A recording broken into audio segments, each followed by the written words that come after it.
Hey there, this is week 11 of Core 52, and joining us this week for our video is Haley Carson. Haley's the preschool pastor here at Aldersgate, and this is totally the perfect week for her to join us because this week's theme is the Good Shepherd. So I know every good preschool pastor talks about the Good Shepherd, right? Yes. So tell us how you might do that with your little kids, the preschool kids. How do you talk about the Good Shepherd? Well, in preschool ministry, we do a lot of interactive play. And so what we might do some weeks is blow up some balloons that look like sheep and talk about how shepherds used to herd their sheep and why it's important as a shepherd to lead those sheep and take care of them. And we just do things that will really relate to your preschooler or your little ones. Okay, trick question. Do you ever talk about how the sheep bite? Just joking, we'll move on. So, hey, so this whole concept or this theme of shepherd is all through the Bible, Old Testament, New Testament. In fact, Psalm 23, the Lord is my shepherd, is probably one of the most memorized verses or passages of Scripture next to John 3:16. We go there a lot. It's preached at a lot of funerals. The Lord is my shepherd. In the New Testament, Jesus calls himself the Good Shepherd. We can go through the Old Testament and find a lot about shepherds. In fact, right now, just write down as many shepherds as you can think of. They probably write down Moses, David. I challenge you, go and find as many shepherds as you can think of. But Haley, I'm going to ask you, who in your own life, okay, Jesus is not an answer here, okay, or it is an answer, but it's not one you can use. Who in your own life has served as a shepherd or has served you as a shepherd? So my grandmother is definitely a shepherd to me.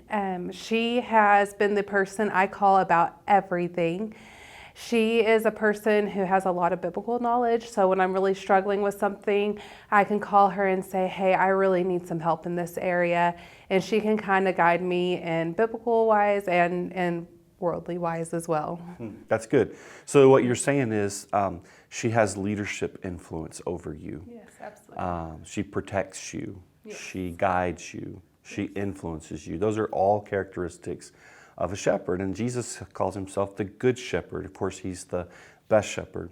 Unfortunately, in our world and in our culture, sometimes we have to talk about bad shepherds or people who don't use their influence or their power or their leverage for ultimate good and for the best. And so can you think of examples, and maybe you don't have to be specific, but can you think of examples where shepherds have shepherded selfishly or with ulterior motives or anything like that? I definitely think that there are different ways that people can be shepherded badly and shepherd others badly. Just by guiding them in wrong directions and telling them to do bad things. In preschool ministry, we talk about good choices and bad choices a lot. And, sometimes your friends make you make bad choices. A lot of times, in high school, you're influenced by those things. And even all the way down to preschool, take the crayon home with you. Yeah, so it's really important for us to be aware of and to make sure we're following the direction of good shepherds. Ultimately, the good shepherd, Jesus, but in our life, the shepherds that shepherd us, and making sure that we're following good shepherds. I don't know if you realized you are a shepherd.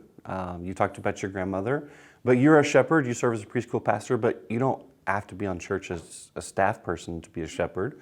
But talk about maybe one idea of how you personally, this may be as a wife, as a mother, as a preschool pastor, how do you shepherd, or what's one characteristic of your shepherdship? Is that a word? Yes. Leading as a shepherd.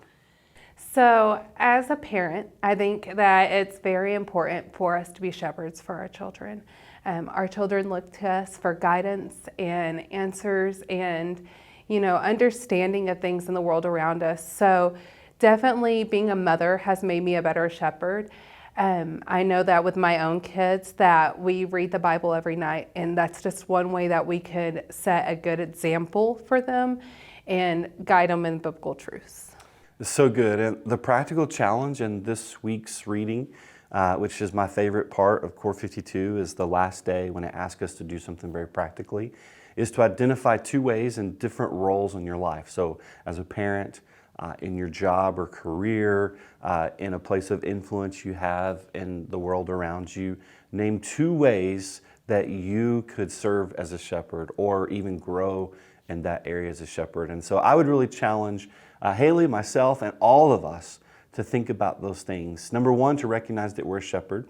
And number 2, to recognize the influence we have as a shepherd and how we might grow in those areas. And so take that, chew on that, continue to grow in that. Thanks for joining us with Core 52. We'll see you next week.